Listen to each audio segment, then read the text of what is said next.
Hi, my name is Sarah Cordia, and I'm a company dancer with Nashville Ballet. Today we are going to be reading Chapter 5, The Island Come True. Feeling that Peter was on his way back, the Neverland had again woke into life. We ought to use the pluperfect and say wakened, but woke is better and was always used by Peter. In his absence, things are usually quiet on the island. The fairies take an hour longer in the morning. The beasts attend to their young. The redskins feed heavily for 6 days and nights, and when pirates and lost boys meet, they merely bite their thumbs at each other. But with the coming of Peter, who hates lethargy, they are all under way again. If you put your ear to the ground now, you would hear the whole island seething with life. On this evening, the chief forces of the island were disposed as follows. The lost boys were out looking for Peter. The pirates were out looking for the lost boys.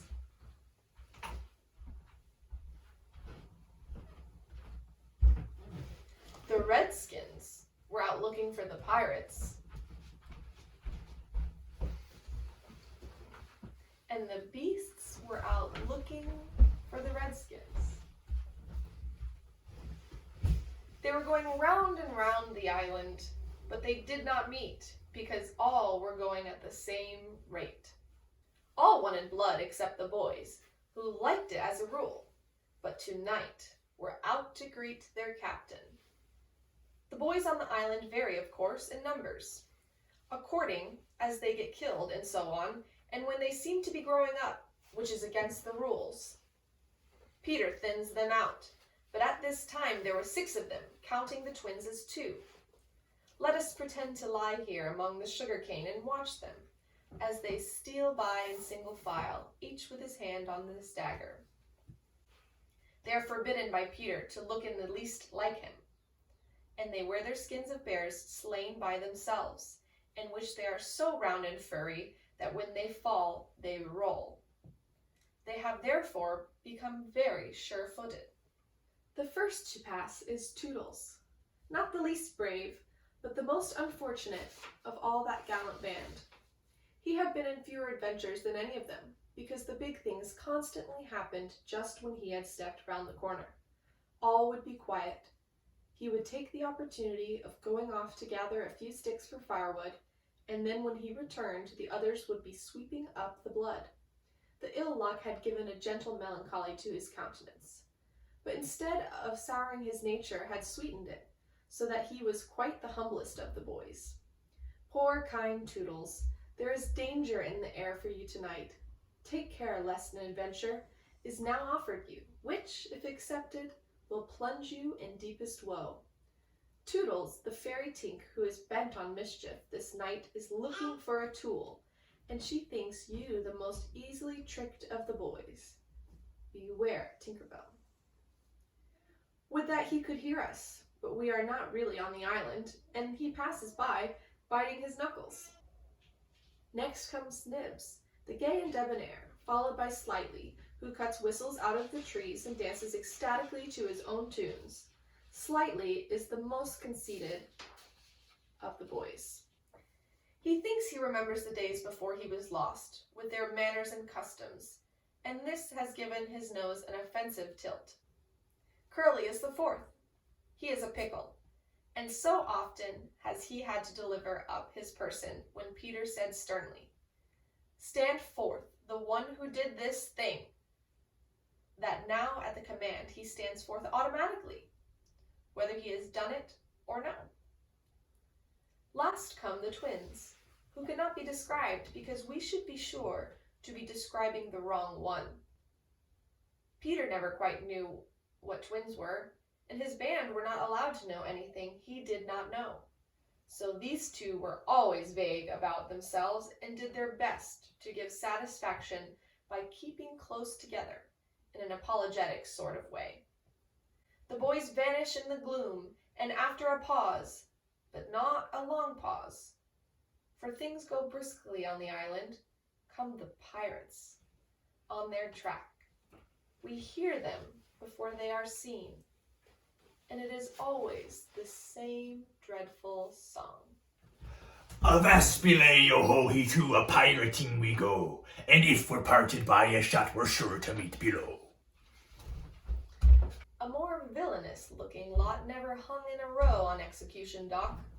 Here, a little in advance, ever and again, with his head to the ground listening, his great arms bare, pieces of 8 in his ears as ornaments, is the handsome Italian Jacko, who cut his name in letters of blood on the back of the governor of the prison at Gao.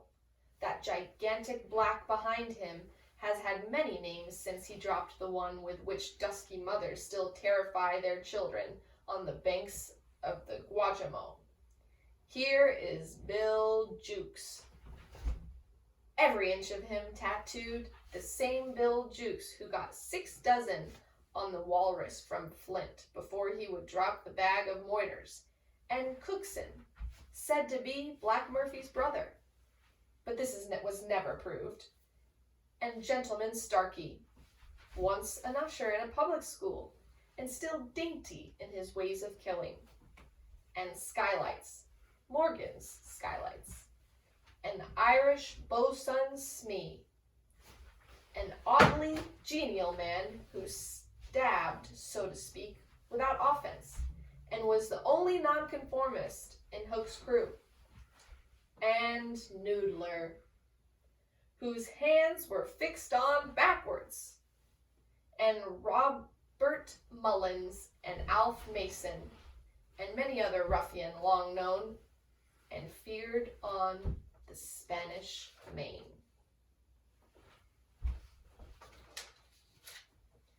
In the midst of them, the blackest and largest jewel in that dark setting, reclined James Hook, or as he wrote himself, Jas Hook, of whom it is said he was the only man that the sea cook feared.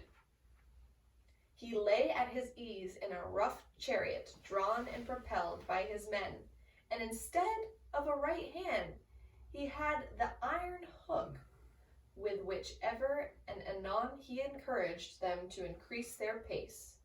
As dogs this terrible man treated and addressed them, and as dogs they obeyed him.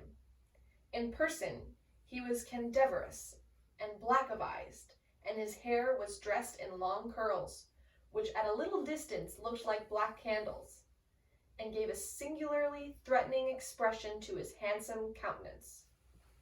His eyes were of the blue of the forget-me-not, and of a profound melancholy, save when he was plunging his hook into you, at which time 2 red spots appeared in them, and lit them up horribly.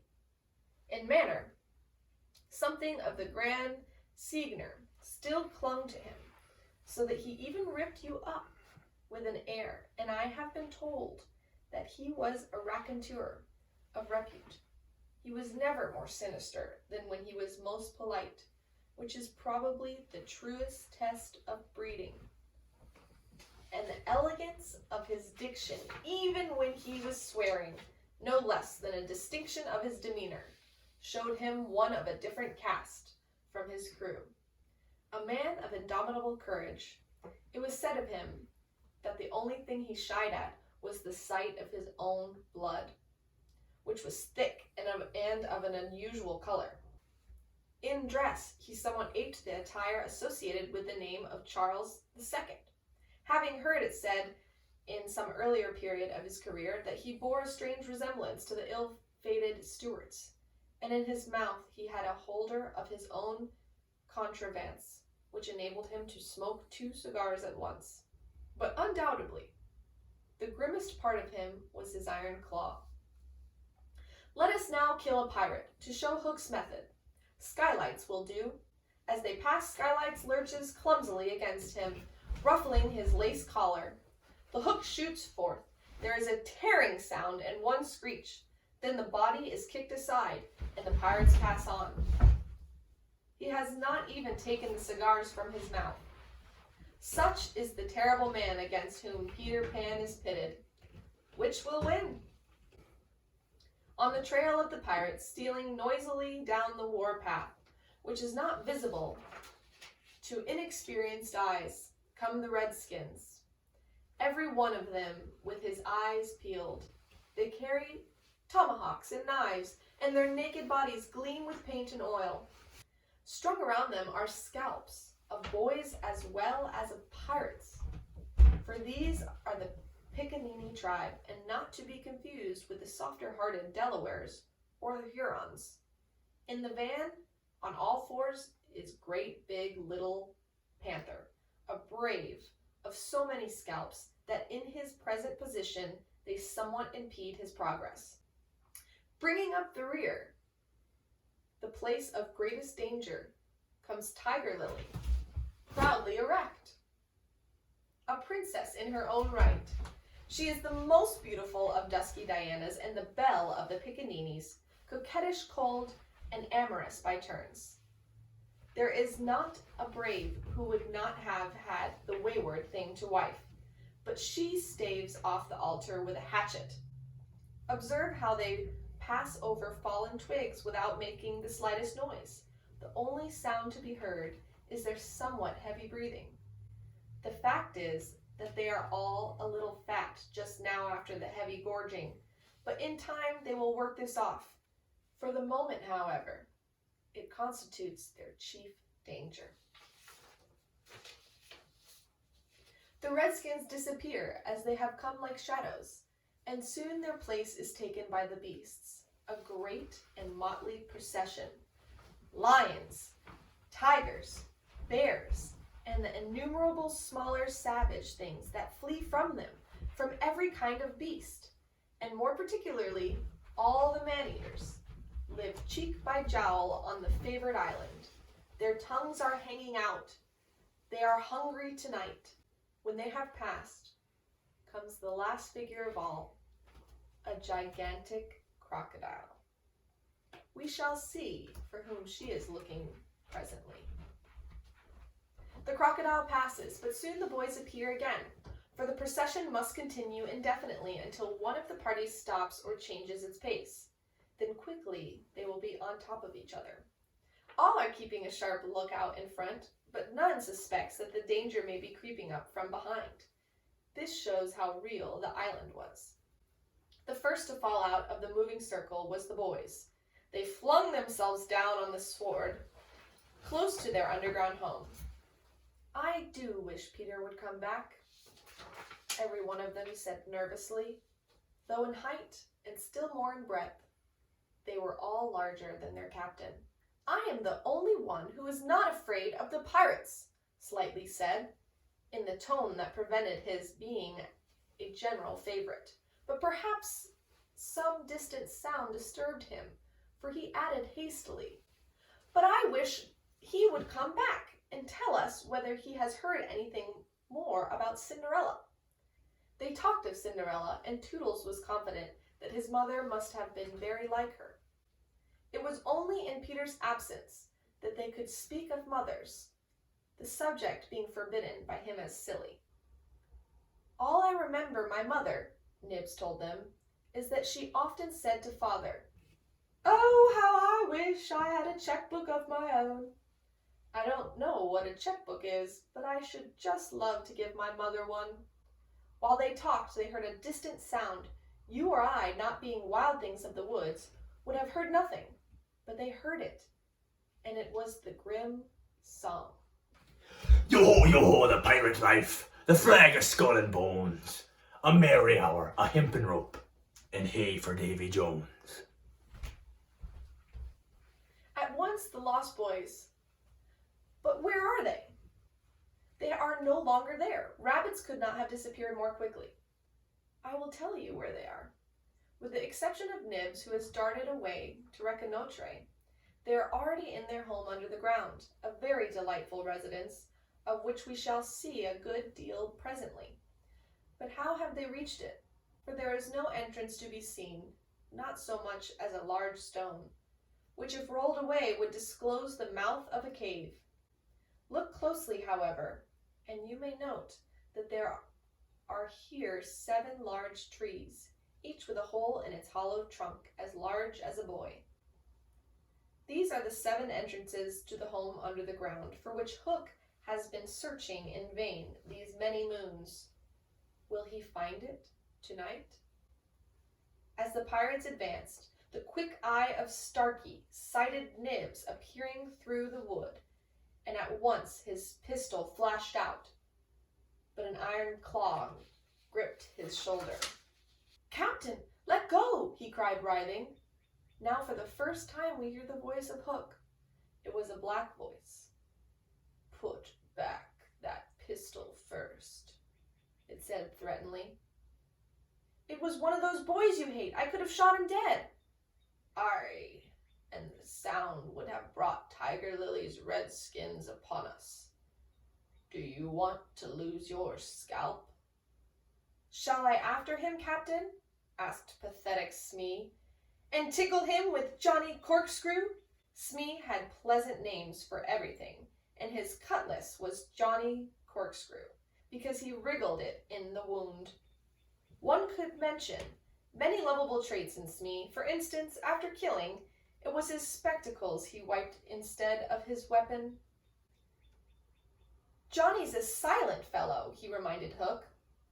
"Not now, Smee," Hook said darkly. "He is only one, and I want to mischief all the 7. Scatter and look for them." The pirates disappeared among the trees, and in a moment their captain and Smee were alone. Hook heaved a heavy sigh, and I know not why it was. Perhaps it was because of the soft beauty of the evening, but there came over him a desire to confide to his faithful boatswain the story of his life. He spoke long and earnestly, but what it was all about Smee, who was rather stupid, did not know in the least. Anon he called the word Peter. "Most of all," Hook said passionately, "I want their captain, Peter Pan. 'Twas he cut off my arm." He brandished the hook threateningly. "I've waited long to shake his hand with this. Oh, I'll tear him." "And yet," said Smee, "I have often heard you say that Hook was worth a score of hands, for combing the hair and other homely uses." "Aye," the captain answered. "If I was a mother, I would pray to have my children born with this instead of that." And he cast a look of pride upon his iron hand, and one of scorn upon the other. Then again he frowned. "Peter flung my arm," he said, wincing, "to a crocodile that happened to be passing by." "I have often," said Smee, "noticed your strange dread of crocodiles." "Not of crocodiles," Hook corrected him, "but of that one crocodile." He lowered his voice. "I liked my arm so much, Smee, that it has followed me ever since, from sea to sea and from land to land, licking its lips for the rest of me." "In a way," said Smee, "it's a sort of compliment." "I want no such compliments," Hook barked petulantly. "I want Peter Pan, who first gave the brute its taste for me." He sat down on a large mushroom, and now there was a quiver in his voice. "Smee," he said huskily, "that crocodile would have had me before this, but by a lucky chance it swallowed a clock, which goes tick, tick inside it, and so before it can reach me I hear the tick and bolt." He laughed, but in a hollow way. "Someday," said Smee, "the clock will run down, and then he'll get you." Hook wetted his dry lips. "Aye," he said, "that's the fear that haunts me." Since sitting down, he had felt curiously warm. "Smee," he said, "this seat is hot." He jumped up. "Odds bobs, hammers, and tongs, I'm burning!" They examined the mushroom, which was of a size of solidity unknown on the mainland. They tried to pull it up, and it came away at once in their hands, for it had no root. Stranger still, smoke began at once to ascend. The pirates looked at each other. "A chimney!" they both exclaimed. They had indeed discovered the chimney of the home under the ground. It was the custom of the boys to stop it with a mushroom when enemies were in the neighborhood. Not only smoke came out of it, there came also children's voices, for so safe did the boys feel in their hiding place that they were gaily chattering. The pirates listened grimly, and they replaced the mushroom. They looked around them and noted the holes in the 7 trees. "Did you hear them say Peter Pan's from home?" Smee whispered, fidgeting with Johnny Corkscrew. Hook nodded. He stood for a long time lost in thought, and at last a curdling smile lit up his swarthy face. Smee had been waiting for it. "Unrip your plan, Captain," he cried eagerly. "To return to the ship," Hook replied slowly through his teeth, "and cook a large rich cake of a jolly thickness with green sugar on it. There can be but one room below, for there is but one chimney. The silly moles had not the sense to see that they did not need a door apiece. That shows they have no mother. We will leave the cake on the shore of the mermaid's lagoon. These boys are always swimming about there playing with the mermaids. They will find the cake, and they will gobble it up because having no mother, they don't know how dangerous 'tis to eat rich, damp cake." He burst into laughter, not hollow laughter now, but honest laughter. "Aha, they will die!" Smee had listened with growing admiration. "It's the wickedest, prettiest policy ever I heard of," he cried, and in their exultation, they danced and sang. "Avast belay when I appear, by fear you're overtook. Not left upon your bones when you have shaken claws with Hook." They began the verse, but they never finished. For another sound broke in and stilled them. It was at first such a tiny sound that a leaf might have fallen on it and smothered it, but as it came nearer, it was more distinct. Tick, tick, tick, tick. Hook stood shuddering, 1 foot in the air. "The crocodile!" he gasped, and bounded away, followed by his bosun. It was indeed the crocodile. It had passed the redskins, who were now on the trail of the other pirates. It oozed on after Hook. Once more the boys emerged into the open, but the dangers of the night were not yet over, for presently Nibs rushed breathless into their midst, pursued by a pack of wolves. The tongues of the pursuers were hanging out. The baying of them was horrible. "Save me! Save me!" cried Nibs, falling on the ground. "But what can we do? What can we do?" It was a high compliment to Peter that at that dire moment their thoughts turned to him. What would Peter do? They cried simultaneously.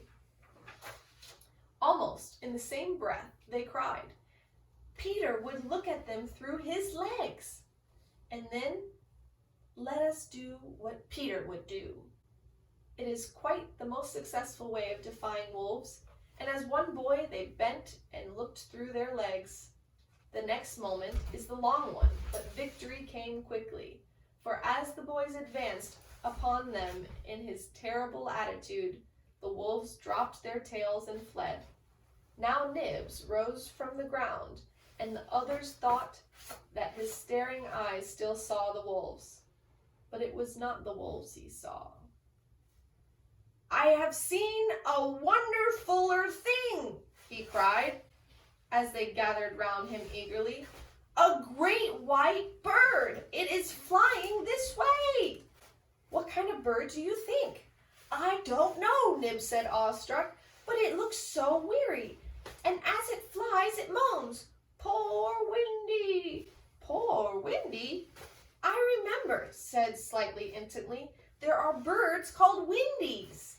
"See, it comes!" cried Curly, pointing to Windy in the heavens. Windy was now almost overhead, and they could hear her plaintive cry. But more distinct came the shrill voice of Tinker Bell, the jealous fairy, and now cast off all disguise of friendship, and was darting at her victim from every direction, pinching savagely each time she touched. "Hello, Tink," cried the wondering boys. Tink's reply rang out, "Peter wants you to shoot the windy." It was not in their nature to question when Peter ordered. "Let us do what Peter wishes," cried the simple boys. "Quick, bows and arrows!" All but Toodles popped down their trees. He had a bow and arrow with him, and Tink noted it and rubbed her little hands. "Quick, Toodles, quick!" he screamed. "Peter will be so pleased." Toodles excitedly fitted the arrow to his bow. "Out of my way, Tink!" he shouted, and then he fired. And Windy fluttered to the ground with an arrow in her breast. That concludes our story time. Again, my name is Sarah Cordia, and special thanks to my husband, Judson Beach, who's a former company dancer with Nashville Ballet, for his performance of all the characters in this chapter. I hope you all are safe at home, and thanks again for joining us. Bye.